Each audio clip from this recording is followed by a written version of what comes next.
헬로우차이나 유한타증권 이경민 PB입니다. 안녕하세요, PB님. 네, 안녕하세요. 네, 중국 증시가 5천선 돌파 이후에 오늘 추가로 상승하면서 출발했습니다. 자, 중국 증시 이런 좋은 분위기를 타면서 좀 더 추세를 이어나갈지 주목하면서 오늘은 어떤 이야기 들어볼까요? 네, 오늘은 중국 제조업에 대해서 조금 이야기를 해보려고 하고 있습니다.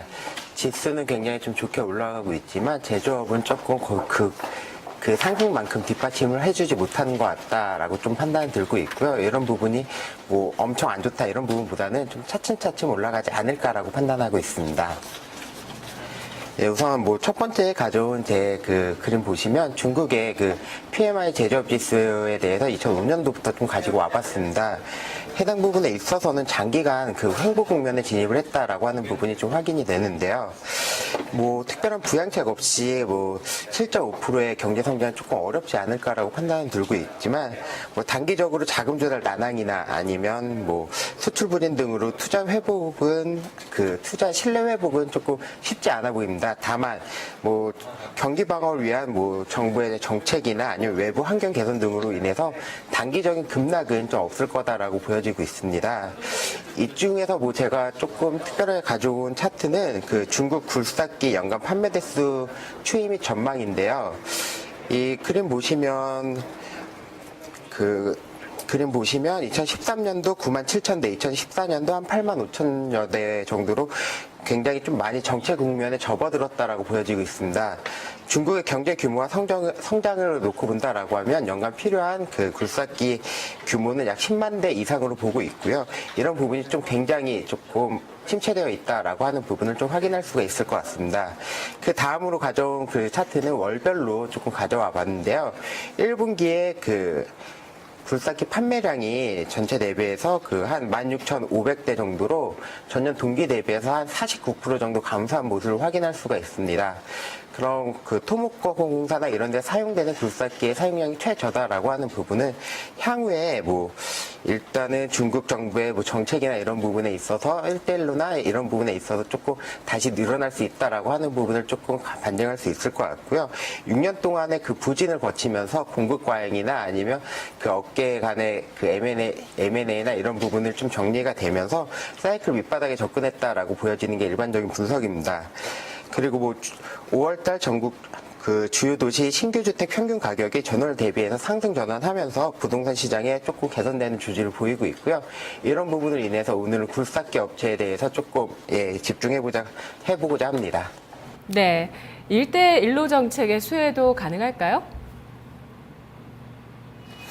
1대1로 당연히 좀 가능하지 않을까라고 판단 들고 있고요. 지금 뭐 정책은 나왔고 정책이 아직 시행되지 않고 있는 그런 시점이기 때문에 뭐 본격적으로 1대1로 정책이나 이런 걸 하게 된다라고 하면 당연히 토목공사가 많이 이루어질 수밖에 없고요. 거기에 따라 굴삭기 판매나 이런 부분이 잘 될 거다라고 좀 판단하고 있습니다.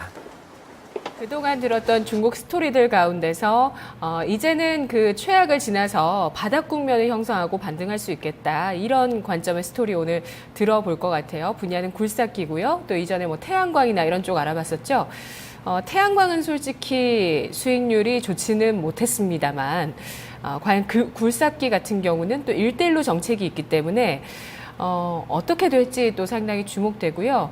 중국에서 이런 시장이 좀 회복돼야 우리도 수혜를 얻을 수 있을까 하는 생각 드는데요. 글쎄요, 경쟁 상대일지 좀 얘기를 들어보도록 하겠습니다. 중국에는 굴삭기 업체 어떤 기업 있는지 소개해 주시죠. 예, 중국에 있는 굴삭기 업체 중에 그 부품 업체로 한번 선별을 해봤습니다. 그 종목 이름은 항립유항이라고 하는 업체이고요. 유압 실린더 전용의 생산 업체입니다. 일단 뭐 항립유항 홈페이지 가져와 봤는데 그 해당 부분에서 보이는 것처럼 유압기를 많이 그 굴삭기용 유압기 실린더 비중이 한 매출의 51% 정도 차지하고 있고요. 뭐 중형 장비용 유압 실린더가 한 38% 정도 차지하고 있는 유압기 업체입니다. 일단 뭐 중국 내 굴삭기 시장은 뭐 더 이상 나빠질 게 없을 정도로 지금 최바닥을 지나가고 있고요. 이런 부분에 있어서 1분기 매출은 앞서 말씀드린 대로 그 굴삭기 매출량이 전년 동기 대비 49% 감소하면서 동사의 매출이나 순익 부분이 한 10%에서 그 순이익은 85%까지 하락한 그런 모습을 보여주고 있습니다. 다만 해외 매출 같은 부분은 전년 동기 대비해서 약 70% 정도 성장을 했습니다. 그리고 중국 내 대형 기계 조사업체뿐만이 아니라 일본 쪽의 기계나 조사업체도 해당 고객으로 분류가 되면서 해외 진출 쪽으로도 조금 더 각광받고 있는 종목이다라고 보여지고 있습니다. 네, 해외 매출 성장률이 아주 돋보이네요. 네, 70% 정도.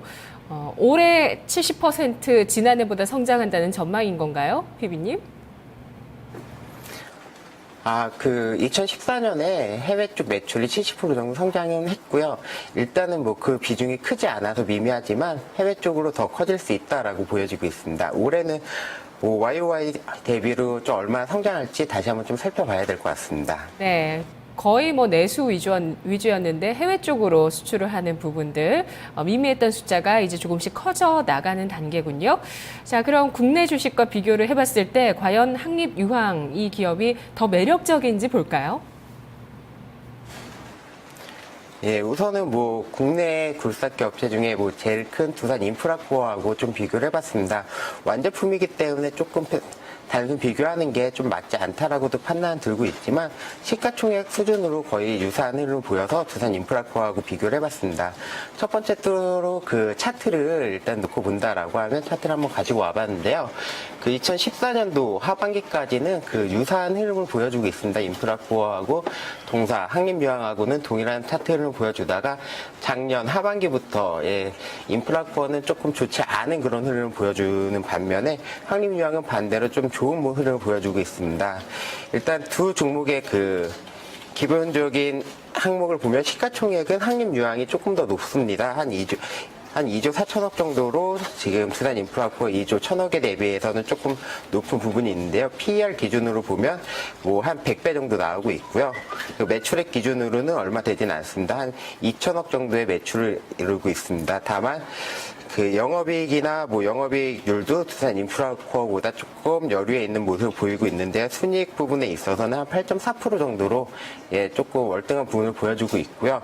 이쪽 부분이 어닝 쇼크가 나기 이전에는 보통 영업이익률이 한 20%에서 30%, 순이익률이 한 20%에서 20% 중반대 나왔기 때문에 바닥에서 찍고서 이게 턴어라운드 되고 업종이 다시 살아난다라고 하면 좀 가파른 성장이 있지 않을까라고 판단하고 있습니다. 네. 어떤 주식이 더 매력 있다고 보세요? 여건을 다 감안했을 때 한림유황, 두산인프라코어. 예, 개인적으로 한림유황이 조금 더 좋지 않을까라고 판단이 들고 있고요.